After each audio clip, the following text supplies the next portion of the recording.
ಮೋಕ್ಷ ಮಾರ್ಗದಲ್ಲಿ ನಡೆಸುವುದೆಮ್ಮನು ದರ್ಶನವು.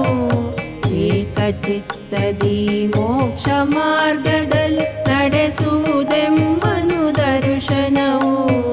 ಸಮ್ಯಕ್ ಜ್ಞಾನವ ನಾವು ಪಡೆಯಲು ಮೊದಲ ಮೆಟ್ಟಿಲೇ ದರ್ಶನವು. ಮೊದಲ ಮೆಟ್ಟಿಲೇ ದರ್ಶನವು. ಸಮ್ಯಕ್ ದರ್ಶನ, ಸಮ್ಯಕ್ ದರ್ಶನ, ಸಮ್ಯಕ್ ದರ್ಶನ, ಸಮ್ಯಕ್ ದರ್ಶನ.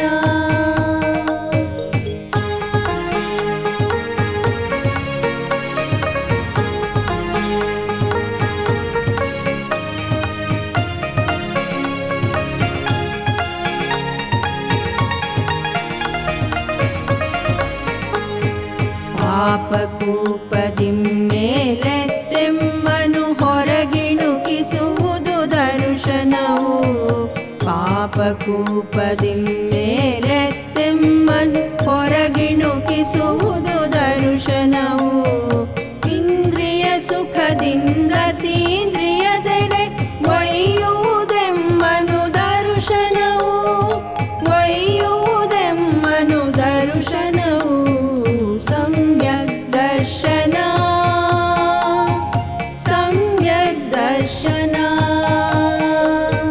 ಸಮ್ಯಕ್ ದರ್ಶನ, ಸಮ್ಯಕ್ ದರ್ಶನ.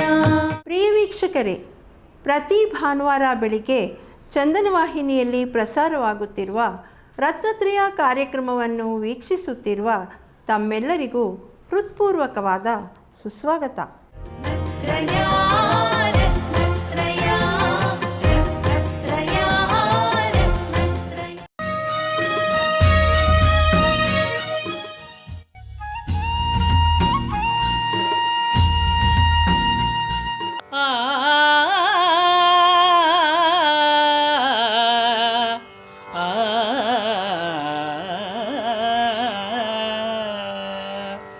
ಬಿಸಿಲಿಗೆ ನೀರದು ಆರುವ ತೆರದಲ್ಲಿ, ತಪದಲ್ಲಿ ಕರ್ಮವು ಆರುವುದು.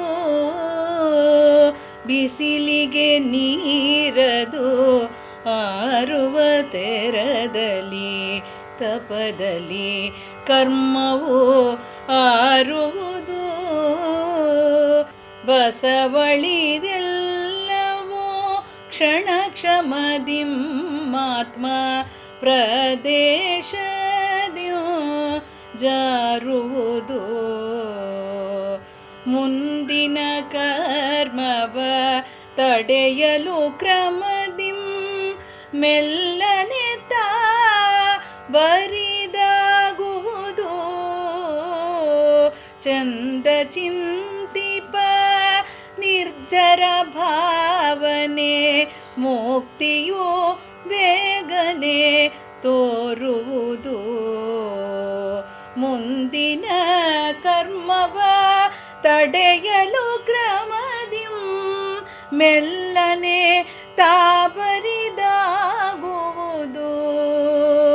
ಚಂದ ಚಿಂತಿಪ ನಿರ್ಜರ ಭಾವನೆ ಮುಕ್ತಿಯ ಬೇಗನೆ ತೋರುವುದು. ಮುಕ್ತಿಯ ಬೇಗನೆ ತೋರುವುದು.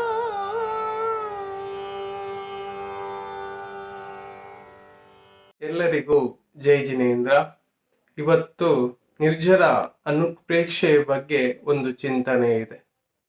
ಅನುಪ್ರೇಕ್ಷೆಗಳ ಚಿಂತನೆಯು ಅಂತರಂಗದಲ್ಲಿ ನೆಲೆಸಿರುವಂತಹ ಭಗವಂತ ಸ್ವರೂಪ ಆತ್ಮನ ಜ್ಞಾನಕ್ಕೆ ಪೂರಕವಾಗಿದೆ. ಅನಾದಿ ಅವಿದ್ಯೆಗಳೆಂಬ ಸಂಸ್ಕಾರಗಳನ್ನ ನಾಶ ಮಾಡಲು ಮತ್ತೆ ಮತ್ತೆ ವೈರಾಗ್ಯ ಭಾವನೆಯ ಅವಶ್ಯಕತೆ ಇದೆ. ವೈರಾಗ್ಯದಿಂದ ಮಾಡಿದ ಸಂಯಮದ ಸಾಧನೆ ಪರಮಾರ್ಥ ಸಿದ್ಧಿಗೆ ಕಾರಣವಾಗುತ್ತದೆ. ಮುಮುಕ್ಷುಗಳಿಗೆ ಭೋಗಗಳಿಂದ ಉದಾಸೀನ ಭಾವವನ್ನ ಉಂಟು ಮಾಡಲು ಸತತವಾಗಿ ಭಾವನೆಗಳನ್ನ ಸ್ಮರಿಸುತ್ತಿರಬೇಕು. ಸತತವಾಗಿ ಅನುಪ್ರೇಕ್ಷಣೆ ಅವಲಂಬನೆ ಮಾಡುವುದೇ ಯಾರ ಕರ್ತವ್ಯವಾಗಿದೆಯೋ ಅಂತಹ ಭವ್ಯರು ನರೋತ್ತಮ ಲೋಕದಿಂದ ಬಹಳ ಬೇಗನೆ ಸಿದ್ಧಿಯನ್ನ ಪ್ರಾಪ್ತ ಮಾಡಿಕೊಳ್ಳುತ್ತಾರೆ. ಭೂತಕಾಲದಲ್ಲಿ ಯಾರು ಸಿದ್ಧರಾಗಿದ್ದಾರೋ ಮತ್ತು ಭವಿಷ್ಯತ್ ಕಾಲದಲ್ಲಿ ಯಾರು ಸಿದ್ಧರಾಗುತ್ತಾರೋ ಅವರೆಲ್ಲರೂ ಈ 12 ಭಾವನೆಗಳ ಮಹಾತ್ಮೆಯಿಂದ ಆಗಿದ್ದಾರೆ ಮತ್ತೆ ಆಗುವವರಿದ್ದಾರೆ. ಕೇವಲ ಒಂದೆರಡು ಬಾರಿಯಲ್ಲ, ಮುಕ್ತಿಯು ಪ್ರಾಪ್ತ ಆಗುವವರೆಗೆ ಭಾವಿಸುತ್ತಿರಬೇಕು. ಈ ದಿನ ನಿರ್ಜರ ಅನುಪ್ರೇಕ್ಷೆಯ ಬಗ್ಗೆ ಚಿಂತನೆ ಇದೆ. ನಿರ್ಜರ ಅಂದರೆ ಹಿಂದೆ ಬಂಧಿತವಾದಂತಹ ಕರ್ಮಗಳ ಕರಗುವಿಕೆಗೆ ನಿರ್ಜರೆ ಅಂತ ಹೇಳ್ತಾರೆ. ಆ ನಿರ್ಜರೆಯು ಸ್ವಕಾಲ ಪ್ರಾಪ್ತವಾದುದು ಮತ್ತು ತಪಸ್ಸಿನ ಮೂಲಕ ಪ್ರಾಪ್ತವಾದುದು ಅಂತ ಹೇಳಿ 2 ಪ್ರಕಾರ. ಅದಕ್ಕೆ ಆಗಮದಲ್ಲಿ ಸವಿಪಾಕ ನಿರ್ಜರ ಮತ್ತೆ ಅವಿಪಾಕ ನಿರ್ಜರ ಅಂತ ಹೇಳಿ 2 ಬಗೆಯಾಗಿ ಹೇಳಿದ್ದಾರೆ. ಸ್ವಕಾಲ ಪ್ರಾಪ್ತವಾದುದು 4 ಗತಿಯ ಜೀವಿಗಳಿಗೆ ಆಗುತ್ತದೆ. ಬಂಧವಾಗಿರುವಂತಹ ಕರ್ಮವು ತಮ್ಮ ತಮ್ಮ ಸಮಯದಲ್ಲಿ ತಮ್ಮ ಫಲವನ್ನ ಕೊಟ್ಟು ನಿರ್ಜರೆಯಾಗುತ್ತಲೇ ಇರುತ್ತದೆ. ಮೋಕ್ಷ ಮಾರ್ಗದಲ್ಲಿ ಈ ರೀತಿಯ ನಿರ್ಜರೆಗೆ ಯಾವ ಮಹತ್ವವೂ ಇಲ್ಲ. ಯಾಕೆಂತ ಹೇಳಿದ್ರೆ ನಿರ್ಜರೆಯ ಜೊತೆಗೆ ಹೊಸ ಹೊಸ ಕರ್ಮಗಳ ಬಂಧವಾಗುತ್ತಿರುತ್ತದೆ. ಇಂತಹ ನಿರ್ಜರೆಯನ್ನಾದರೂ ಜೀವ ಅನಾದಿ ಸಮಯದಿಂದ ಮಾಡಿದ್ದಾನೆ, ಆದರೆ ಆತ್ಮಸಿದ್ಧಿ ದೊರೆಯಲಿಲ್ಲ. ತಪಸ ನಿರ್ಜರಾಚ ಅಂತ ಹೇಳಿ ಉಮಾಸ್ವಾಮಿಯವರು ತತ್ವಾರ್ಥ ಸೂತ್ರದಲ್ಲಿ ಹೇಳಿದ್ದಾರೆ. ತಪವನ್ನ ಮಾಡುವುದರಿಂದ ಕರ್ಮಗಳ ನಿರ್ಜರೆಯಾಗುತ್ತದೆ. ಭೋಗ ಆಕಾಂಕ್ಷೆಗಳಿಂದ ರಹಿತರಾದ ನಿರ್ದೋಷವಾದಂತಹ ತಪಶ್ಚರಣೆಯನ್ನ ಮಾಡುವ ಸಮ್ಯಕ್ತದಿಂದ ಕೂಡಿದ ಜೀವ ಅಸಂಖ್ಯಾತ ಗುಣಶ್ರೇಣಿಯಿಂದ ಕರ್ಮಗಳ ನಿರ್ಜರೆಯನ್ನ ಮಾಡುತ್ತಾನೆ. ಇಂತಹ ತಪಸ್ಸು ಸಂವರಕ್ಕೂ ಕಾರಣವಾಗಿದೆ. ಯಾರು ತಪಸ್ಸು ಆಚರಿಸುವುದಿಲ್ಲವೋ ಅವರು ಸಂವರ ಮತ್ತು ನಿರ್ಜರೆಯಿಂದ ರಹಿತರಾಗಿ ಅನಂತ ಸಂಸಾರಿಗಳಾಗುತ್ತಾರೆ. ಅವರ ಸಂಸಾರದ ಸಂತತಿ ಸುದೀರ್ಘವಾಗಿರುತ್ತದೆ. ಸಂಸಾರಕ್ಕೆ ಮುಖ್ಯ ಕಾರಣ ಆಶ್ರವ ಮತ್ತೆ ಬಂಧಗಳಾದ್ರೆ ಮುಕ್ತಿಗೆ ಕಾರಣ ಸಂವರೆ ನಿರ್ಜರೆಗಳಾಗಿದೆ.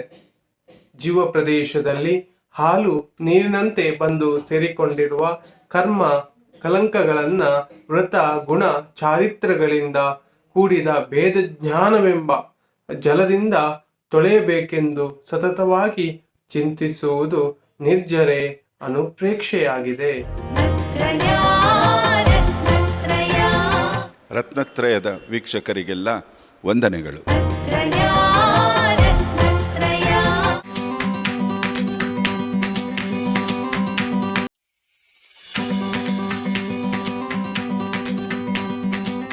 ಜೈ ಜಿನೇಂದ್ರ ಮಕ್ಕಳೇ, ಇಂದು ಉತ್ತಮ ಆರ್ಜವ ಧರ್ಮದ ಬಗ್ಗೆ ತಿಳಿಯೋಣ. ಉತ್ತಮ ಆರ್ಜವ ಧರ್ಮ ಎಂದರೆ ಮೋಸ ವಂಚನೆ ಎಂಬ ಮಾಯ ಕಷಾಯವನ್ನು ತ್ಯಾಗ ಮಾಡಿ ಸರಳವಾಗಿ ಜೀವಿಸುವುದು. ಚಾತುರ್ಮಾಸದ ಸಮಯದಲ್ಲಿ ಮುನಿಗಳು ಒಂದೇ ಊರಿನಲ್ಲಿ ಕುಳಿತು ಧ್ಯಾನ, ಉಪವಾಸ, ಪ್ರವಚನಗಳನ್ನು ನೀಡುವುದನ್ನು ಕೂಡ ನೀವು ಕೇಳಿರಬಹುದು. ಇದೇ ರೀತಿ ಗುಣನಿಧಿ ಎಂಬ ಮುನಿಗಳು ಚಾತುರ್ಮಾಸದ ಸಮಯದಲ್ಲಿ ಒಂದು ಬೆಟ್ಟದ ಮೇಲೆ ಹೋಗಿ ಧ್ಯಾನ ಮಾಡುತ್ತಿದ್ದರು. ಅವರು ಒಂದೇ ಭಂಗಿಯಲ್ಲಿ ಒಂದೇ ಸ್ಥಳದಲ್ಲಿ ಚಲಿಸದೆ ನಿಂತಿದ್ದರು. ತುಂಬಾ ತಪಸ್ಸಿನ ನಂತರ ಅವರಿಗೆ ಚಾರಣರಿದ್ದಿ ಎಂಬ ವಿಶೇಷ ಶಕ್ತಿಯನ್ನು ಆಶೀರ್ವಾದವಾಗಿ ಪಡೆದರು. ಚರಣ ಎಂದರೆ ಪಾದ, ರಿದ್ದಿ ಎಂದರೆ ವಿಶೇಷ ಶಕ್ತಿ. ಚಾರಣ ರಿದ್ದಿದಾರಿ ಮುನಿಗಳಾದ ಗುಣನಿಧಿ ಮುನಿರಾಜರು ತಮ್ಮ ವಿಶೇಷ ಶಕ್ತಿಯಿಂದ ಆಕಾಶದಲ್ಲಿ ಚಲಿಸಬಹುದಾಗಿತ್ತು. ಚಾತುರ್ಮಾಸ ಮುಗಿದ ಕೂಡಲೇ ಮುನಿರಾಜರು ತಾವು ಧ್ಯಾನಿಸುತ್ತಿದ್ದ ಬೆಟ್ಟವನ್ನು ಬಿಟ್ಟು ಮತ್ತೊಂದು ಸ್ಥಳಕ್ಕೆ ಆಕಾಶದಲ್ಲಿ ಚಲಿಸುತ್ತಾ ಹೋದರು. ಸುತ್ತಮುತ್ತಲಿನ ಹಳ್ಳಿ ಜನರಿಗೆ ಈ ವಿಷಯ ಗೊತ್ತೇ ಆಗಲಿಲ್ಲ. ಮುನಿರಾಜರ ಧ್ಯಾನ ಮುಗಿದ ನಂತರ ಜನರು ಅವರ ದರ್ಶನ ಪಡೆಯಲು ಯೋಚಿಸುತ್ತಿದ್ದರು. ಅಷ್ಟರಲ್ಲಿಯೇ ಮೃದುಮತಿ ಎಂಬ ಮತ್ತೊಬ್ಬ ಮುನಿಗಳು ಆಹಾರವನ್ನು ನಿರೀಕ್ಷಿಸುತ್ತಾ ಅದೇ ಹಳ್ಳಿಗೆ ಬಂದರು. ಹಳ್ಳಿಯ ಜನರು ಇವರೇ ಗುಣನಿಧಿ ಮುನಿರಾಜರು ಎಂದು ಅಪಾರ್ಥ ಮಾಡಿಕೊಂಡರು. ಮುನಿಗಳನ್ನು ಭಕ್ತಿ ಭಾವದಿಂದ ಬರಮಾಡಿಕೊಂಡು ಸರಿಯಾದ ಕ್ರಮವನ್ನು ಅನುಸರಿಸಿ ಆಹಾರವನ್ನು ಅರ್ಪಿಸಿದರು. ಮೃದುಮತಿ ಮುನಿಗಳಿಗೆ ಆಶ್ಚರ್ಯವಾಯಿತು. ಇವರು ಏಕೆ ನನ್ನನ್ನು ಇಷ್ಟೊಂದು ಗೌರವಿಸುತ್ತಿದ್ದಾರೆ? ಏಕೆ ಇಷ್ಟೊಂದು ರುಚಿಕರವಾದ ಆಹಾರವನ್ನು ನೀಡುತ್ತಿದ್ದಾರೆ ಎಂದು ಯೋಚಿಸುತ್ತಿದ್ದರು. ಹಳ್ಳಿಯ ಜನರು ಮುನಿಗಳಿಗೆ ಭಕ್ತಿಭಾವದಿಂದ ನಮಸ್ಕರಿಸುತ್ತಾ, ಸಾಕಷ್ಟು ಧ್ಯಾನ ಮಾಡಿ ಚಾರಣರಿದ್ದಿ ಎಂಬ ವಿಶೇಷ ಶಕ್ತಿಯನ್ನು ಪಡೆದಿದ್ದೀರಿ. ನಿಮ್ಮ ತಪಸ್ಸನ್ನು ಮೆಚ್ಚಿ ಸ್ವರ್ಗದ ದೇವತೆಗಳು ಕೂಡ ಪೂಜಿಸುತ್ತಾರೆ ಎಂದು ಹೊಗಳುತ್ತಿದ್ದರು. ಜನರಿಗೆ ಸತ್ಯವನ್ನು ಹೇಳಿದರೆ ಅವರು ನನ್ನನ್ನು ಪೂಜಿಸುವುದಿಲ್ಲ ಎಂದು ಮುನಿಗಳು ಯೋಚಿಸಿ ಅವರ ಸೇವೆಯನ್ನು ಸ್ವೀಕರಿಸಿದರು. ಅವರು ಕೊಡುತ್ತಿದ್ದ ರುಚಿಕರ ಆಹಾರವನ್ನು ಸಹ ಆನಂದದಿಂದ ಸವಿಯುತ್ತಿದ್ದರು. ಮಕ್ಕಳೇ, ಮೃದುಮತಿ ಮುನಿಗಳು ಹಳ್ಳಿಯ ಜನರಿಗೆ ಸತ್ಯವನ್ನು ತಿಳಿಸದೆ ಮೋಸ ಮಾಡಿದರು. ಹೀಗೆ ಮೋಸ ಮಾಡಿದ್ದರಿಂದ ಅವರಿಗೆ ಏನಾಯಿತು ಗೊತ್ತೇ? ಅವರು ಮುಂದಿನ ಜನ್ಮದಲ್ಲಿ ತಿರಿಯಂಚ್ ಗತಿಯನ್ನು ಪಡೆದರು. ಅಂದರೆ ಒಂದು ಆನೆಯಾಗಿ ಜನಿಸಿದರು. ಮೃದುಮತಿ ಮುನಿಗಳು ಸಾಕಷ್ಟು ಧ್ಯಾನ ಮಾಡಿ ಮುಂದಿನ ಜನ್ಮದಲ್ಲಿ ದೇವಗತಿಯನ್ನು ಪಡೆಯಬಹುದಿತ್ತು. ಅಂದರೆ ದೇವತೆಗಳಾಗಬಹುದಿತ್ತು. ಈ ರೀತಿ ಮೋಸ ಮಾಡಿದ್ದಕ್ಕೆ ಆನೆಯಾಗಿ ಜನಿಸಿದರು. ಮಕ್ಕಳೇ, ನಾವು ಕೂಡ ಎಂದಿಗೂ ಮೋಸ ಮಾಡಬಾರದು. ಮನಸ್ಸಿನಲ್ಲಿ ಇರುವುದನ್ನೇ ಹೇಳಬೇಕು, ಹೇಳುವುದನ್ನೇ ಕಾರ್ಯಗತವಾಗಿ ಮಾಡಬೇಕು. ಉತ್ತಮ ಆರ್ಜವ ಧರ್ಮವು ಇದನ್ನೇ ಹೇಳುವುದು. ಮನಸ್ಸೇಕಂ ವಚಸ್ಸೇಕಂ ಕರ್ಮಣ್ಯೇಕಂ ಮಹಾತ್ಮನಾಂ. ಮನಸ್ಸಿನಲ್ಲಿ ಒಂದು, ಮಾತಿನಲ್ಲಿ ಇನ್ನೊಂದು, ಕಾರ್ಯದಲ್ಲಿ ಮಾಡುವುದು ಮತ್ತೊಂದು. ಹೀಗೆ ಮೋಸ ಮಾಡಬಾರದು. ಇದನ್ನು ಒಂದು ಉದಾಹರಣೆ ಮೂಲಕ ತಿಳಿದುಕೊಳ್ಳೋಣ. ಮಕ್ಕಳೇ, ನೀವು ನಿಮ್ಮ ಶಾಲೆಯಲ್ಲಿ ಪರೀಕ್ಷೆಯನ್ನು ಬರೆಯುತ್ತಿದ್ದೀರಾ ಎಂದು ಯೋಚಿಸಿ. ಕೆಲವು ಪ್ರಶ್ನೆಗೆ ಉತ್ತರ ನಿಮಗೆ ತಿಳಿದಿಲ್ಲ. ನಿಮ್ಮ ಸ್ನೇಹಿತನು ಮತ್ತೊಬ್ಬ ಸ್ನೇಹಿತನ ಉತ್ತರಗಳನ್ನು ನೋಡಿ ಬರೆಯುತ್ತಿದ್ದಾನೆ. ನೀವು ಹಾಗೆ ಮಾಡ್ತೀರಾ? ಇಲ್ಲ ಅಲ್ವಾ? ಪರೀಕ್ಷೆಯಲ್ಲಿ ಮತ್ತೊಬ್ಬರ ಉತ್ತರಗಳನ್ನು ನೋಡಿ ಬರೆಯುವುದು ತಪ್ಪು. ಅದು ಮೋಸ ಮಾಡಿದ ಹಾಗೆ ಆಗುವುದು. ಕೆಲವೊಮ್ಮೆ ನೀವು ನಿಮ್ಮ ಸ್ನೇಹಿತರ ಜೊತೆ ಆಟವನ್ನು ಆಡುತ್ತಿರುವಾಗಲೂ ಸಹ ಆಟದ ನಿಯಮಗಳನ್ನು ಪಾಲಿಸದೆ ಮೋಸ ಮಾಡಬಾರದು.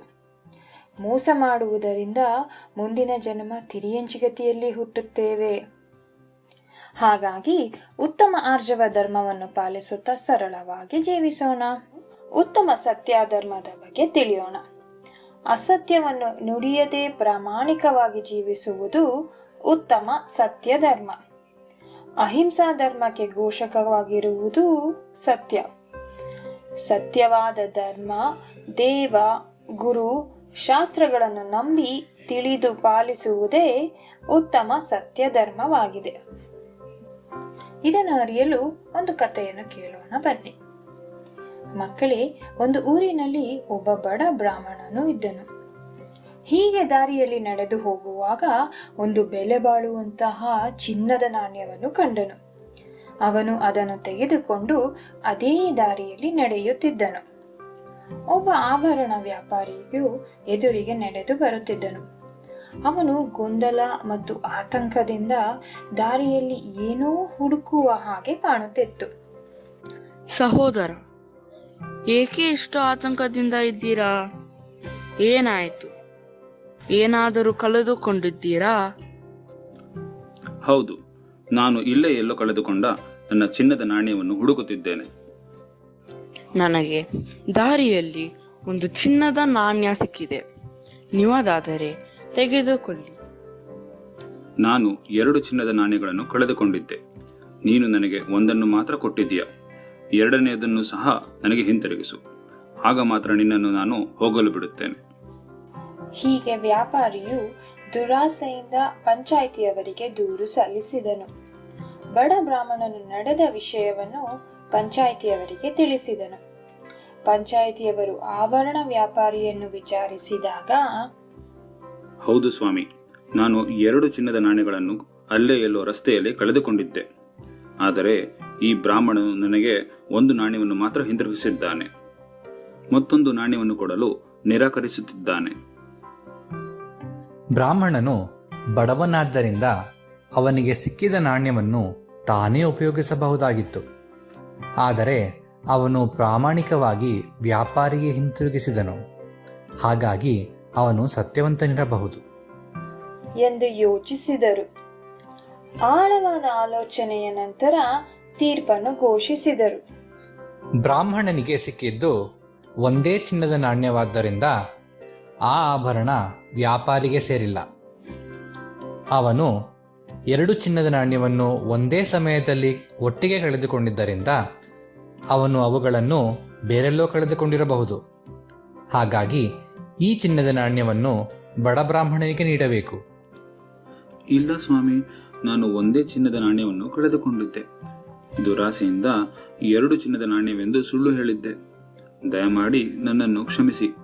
ಆ 1 ನಾಣ್ಯವನ್ನು ನನಗೆ ಕೊಟ್ಟು ಬಿಡಿ. ಇಲ್ಲ, ನೀನು ಈ ಚಿನ್ನದ ನಾಣ್ಯವನ್ನು ಪಡೆಯಲು ಅರ್ಹನಲ್ಲ. ಬ್ರಾಹ್ಮಣನು ಸತ್ಯವಂತನಾಗಿದ್ದಕ್ಕೆ ಇದು ಬಹುಮಾನವಾಗಿ ಅವನಿಗೆ ಸೇರಬೇಕು. ಹೀಗೆ ವ್ಯಾಪಾರಿಯು ಅಂತಿಮವಾಗಿ ಸತ್ಯವನ್ನು ನುಡಿದರೂ ಸಹ ಜನರ ನಂಬಿಕೆಯನ್ನು ಕಳೆದುಕೊಂಡಿದ್ದನು. ಸತ್ಯವಂತನಾದ ಬಡ ಬ್ರಾಹ್ಮಣನು ಸತ್ಯವನ್ನು ನುಡಿದು ಜನರ ನಂಬಿಕೆ ಹಾಗೂ ಗೌರವವನ್ನು ಗಳಿಸಿದನು. ಪ್ರತಿಕಾರವಾಗಿ ಬಹುಮಾನವನ್ನು ಸಹ ಪಡೆದನು. ಮಕ್ಕಳೇ, ನಾವು ಸಹ ಬಡ ಬ್ರಾಹ್ಮಣನಂತೆಯೇ ಸತ್ಯವನ್ನೇ ನುಡಿದರೆ ಜನರು ಇಷ್ಟಪಡುತ್ತಾರೆ, ನಮ್ಮನ್ನು ಗೌರವಿಸುತ್ತಾರೆ. ಸುಳ್ಳು, ಮೋಸ, ವಂಚನೆಯನ್ನು ಬಿಟ್ಟು ಪ್ರಾಮಾಣಿಕವಾಗಿ ಜೀವಿಸಬೇಕು. ಮಕ್ಕಳೇ, ನಿಮ್ಮ ತಾಯಿ ನಿಮಗೆ 2 ಚಾಕ್ಲೇಟ್ ಅನ್ನು ಕೊಟ್ಟು ನಿಮ್ಮ ಸಹೋದರನ ಜೊತೆ ಹಂಚಿಕೊಳ್ಳಲು ಹೇಳುತ್ತಾರೆ. ಆದರೆ ಆ 2 ಚಾಕ್ಲೇಟ್ಗಳನ್ನು ನೀವೇ ತಿಂದು ನಿಮ್ಮ ತಾಯಿಗೆ ಸಹೋದರನ ಜೊತೆ ಹಂಚಿಕೊಂಡೆ ಎಂದು ನೀವು ಸುಳ್ಳು ಹೇಳುವಿರಿ. ಇದು ಉತ್ತಮ ಸತ್ಯ ಧರ್ಮದ ನಿಯಮವನ್ನು ಮುರಿದ ಹಾಗೆ.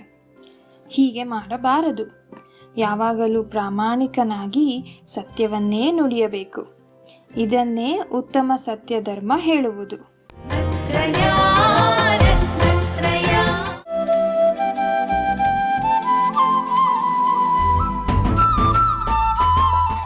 ಆಚಾರ್ಯ ಗುರುಕುಲ ಮಹಾವಿಶ್ವವಿದ್ಯಾನಿಲಯದ 6ನೇ ಘಟಿಕೋತ್ಸವ ಸಮಾರಂಭ.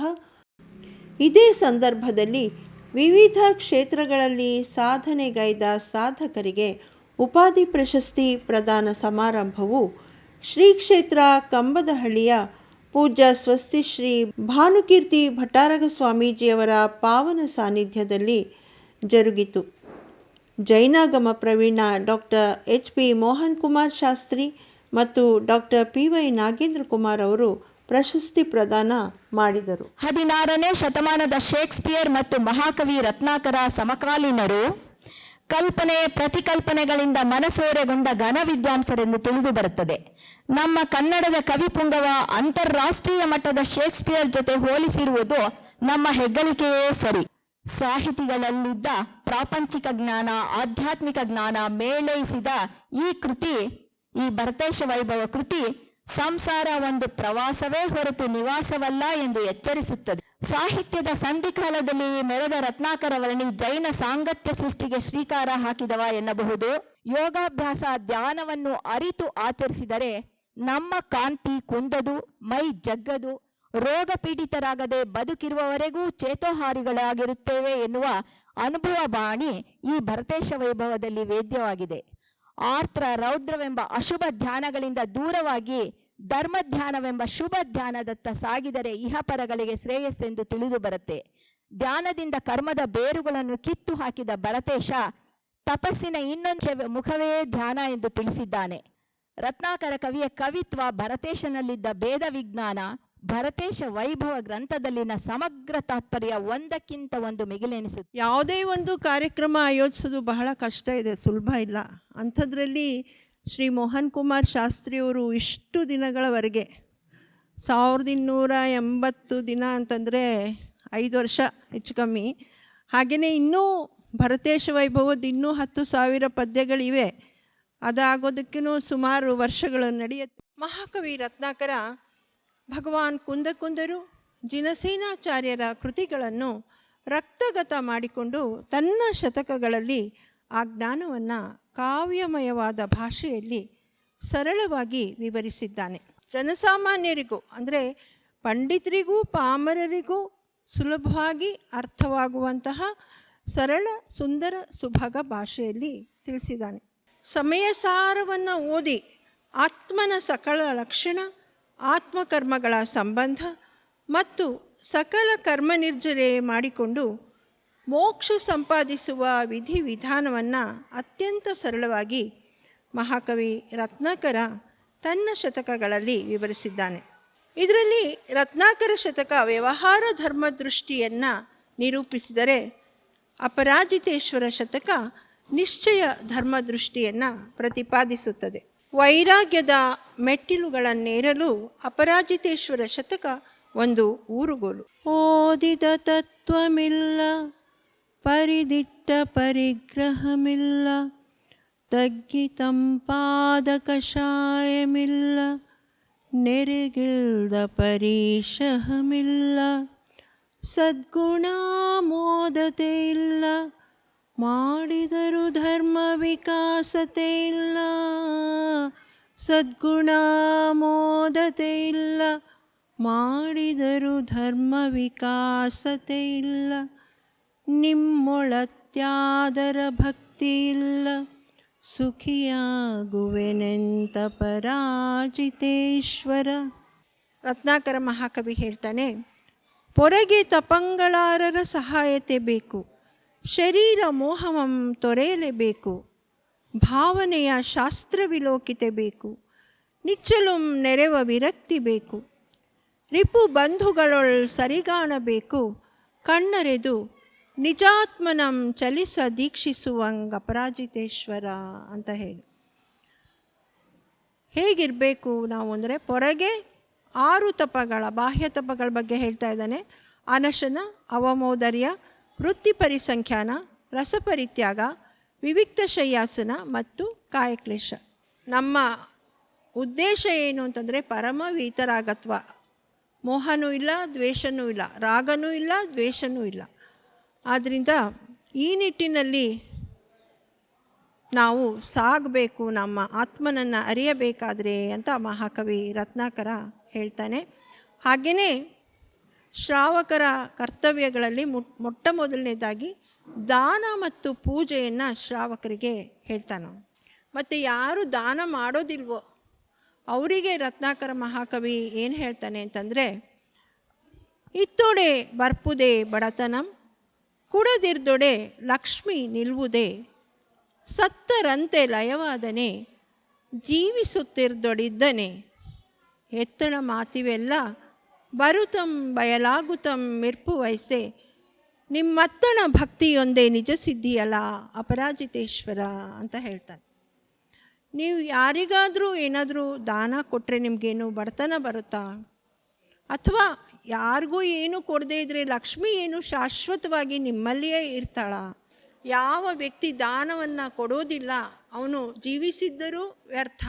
ಮಹಾಕವಿ ರತ್ನಾಕರ ಎಷ್ಟು ಸುಂದರವಾಗಿ ಸರಳವಾಗಿ, ಇದು ಹಳೆಗನ್ನಡದಲ್ಲಿದ್ದರೂ ಕೂಡ ನಮಗೆಲ್ಲ ಅರ್ಥ ಆಗುವ ಹಾಗೆ ಧರ್ಮದ ವಿಚಾರವನ್ನು, ಶ್ರಾವಕರ ಕರ್ತವ್ಯಗಳನ್ನು, ಮುನಿಗಳ ಕರ್ತವ್ಯವನ್ನು ಎಲ್ಲವನ್ನು ವಿವರಿಸಿದ್ದಾನೆ. ಮಹಾಕವಿ ರತ್ನಾಕರನ ಕೃತಿಗಳ ಪ್ರಚಾರ ಇನ್ನೂ ಸಮಗ್ರವಾಗಿ, ಇನ್ನೂ 3000 ಪದ್ಯಗಳು, ಸಾಂಗತ್ಯ ಪದ್ಯಗಳು ಇವೆ ಅಂತ ಹೇಳಿದ್ರು. ಇದೆಲ್ಲ ಮುಗಿಯೋದಕ್ಕೆ ಸುಮಾರು 10 ವರ್ಷಗಳು ಬೇಕಾಗ್ಬೋದು.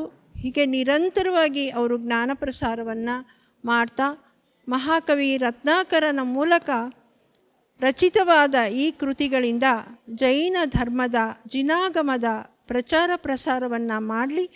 ಇದಕ್ಕೆ ಸಮಸ್ತ ಸಮಾಜದವರು ಕೈ ಜೋಡಿಸಬೇಕು, ಪ್ರೋತ್ಸಾಹಿಸಬೇಕು ಅಂತ ನಾನು ಈ ಮೂಲಕ ಕೇಳಿಕೊಂಡು ನನ್ನ ಮಾತುಗಳನ್ನು ಮುಗಿಸ್ತೇನೆ.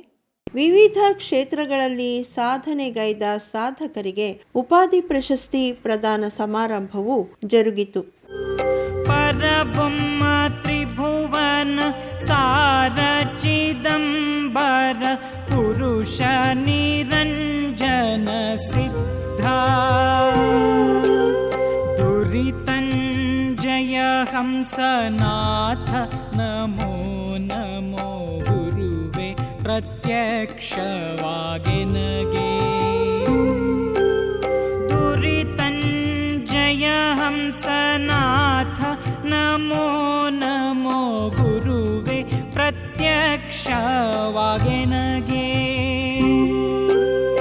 ಅಭಿಮತ ಸಿದ್ಧಿದಾಯಕ ಯೋಗಿ ನಾಯಕ ಉಭಯ ಲಾವಣ್ಯವರೇಣ್ಯ. ಅಭಿಮತ ಸಿದ್ಧಿದಾಯಕ ಯೋಗಿ ನಾಯಕ ಉಭಯ ಲಾವಣ್ಯವರೇಣ್ಯ. ಪ್ರಭೆದೋರು ತೆನ್ನಂತರಂಗದೊಳಿರುಬೋಧ ವಿಭುವೆ ಚಿದಂಬರ ಪುರುಷ. ಪ್ರಭೆದೋರು ತೆನ್ನಂತರಂಗದೊಳಿರುಬೋಧ ವಿಭುವೆ ಚಿದಂಬರ ಪುರುಷ. ಪರಮಾರ್ಥ ಗುರುವೆ ಪರಂಜ್ಯೋತಿ ರೂಪನೆ ಗರಳಹರನೆ ಭವಹರನೆ. ಪರಮಾರ್ಥ ಗುರುವೆ ಪರಂಜ್ಯೋತಿ ರೂಪನೆ ಗರಳಹರನೆ ಭವಹರನೆ. ಸರಸದೊಳೆನಗೆ ಸನ್ಮತಿ ದೋರು ಭವ್ಯಾಬ್ಜ ತರಣಿ ನಿರಂಜನ